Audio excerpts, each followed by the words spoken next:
O eto, nagsalita na nga si Senator Robin Padilla sa sinasabi ni John B. Rimulya na tinulak daw siya ng senador. Pero makikita nyo po sa video kung sino yung tumulak o nanulak ng harang. Hindi lang sa picture na yan, mas maganda. Panoorin natin ang video. Kita nyo naman yan kung sino talaga yung pumersa. Samantalang may dumadaan dyan si Senator Robin Padilla kasama ang mga ex-marines. Tapos itong si John B. Rimulya, kita nyo naman sa video kung ano yung ginawa niya. Pero ito ang paliwanag ni Senator Robin Padilla. Naglabas ng pahayag si Senator Robin Padilla matapos ang aligasyon ni DILG Secretary John B. Rimulya na itinulak siya ng senador sa labas ng session hall ng Senado. Pero tingin ng iba, baka idol na idol lang neto ni Rimulya si Robin Padilla kasi isang Robin Padilla ba naman yan? Baka idol lang niya, hindi niya mapigilan yung gigil niya, excitement, hindi natin alam kung ano talaga. Pero sa video makikita nyo po kung ano ang katotohanan. Ayon kay Padilla, mataas ang kanyang paggalang kay Rimulya at wala siyang intensyon na gumawa ng anumang kaguluhan.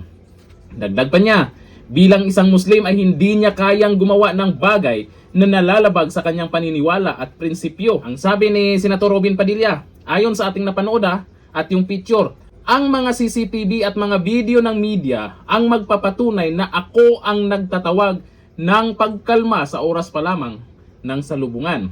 Nauna nang sinabi ni Secretary Rimulya na itinulak siya ni Padilla at wala umano siyang intensyon na harangin sina Senator Pia Cayetano at Senator Robin Padilla.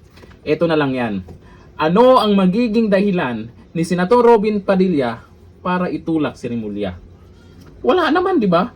Ang purpose lang naman, ang kagustuhan ni Senator Robin Padilla, maipasok yung mga ex-soldiers diyan sa Senado. Wala siyang dahilan para itulak itong si Rimulya kung wala namang ginagawa.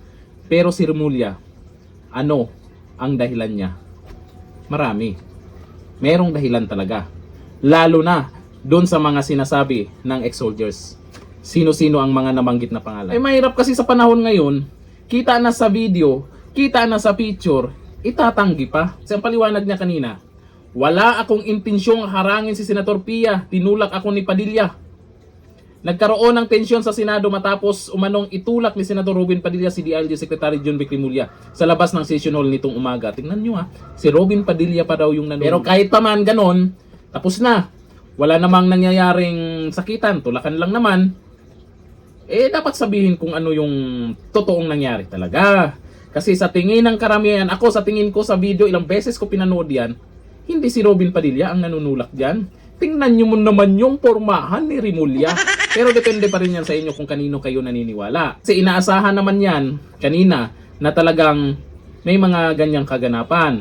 May mga magaganap na pagharang dahil nga naman matindi talaga yung mga ibinulgar ng mga ex-soldiers. Yung mga pangalan na nasa Malacanang, nasa Kongreso, at ang matindi yung nasa Senado, yung dating Senate President na hindi matanggap ang kanyang pagkatalo.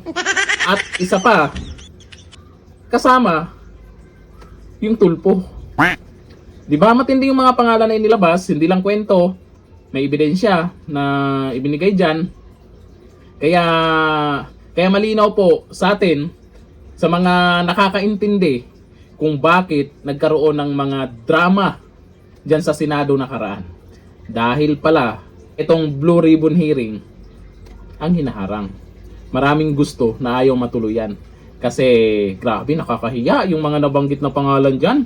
Erwin Tulfo, hindi lang mali-maleta ang ibinulgar sa'yo dyan. Babae daw Naku, Raffy Tulfo, Erwin Tulfo, dalawang senador, may issue sa babae. Ang titindi. Hanggang dito lang, thank you. Bye-bye.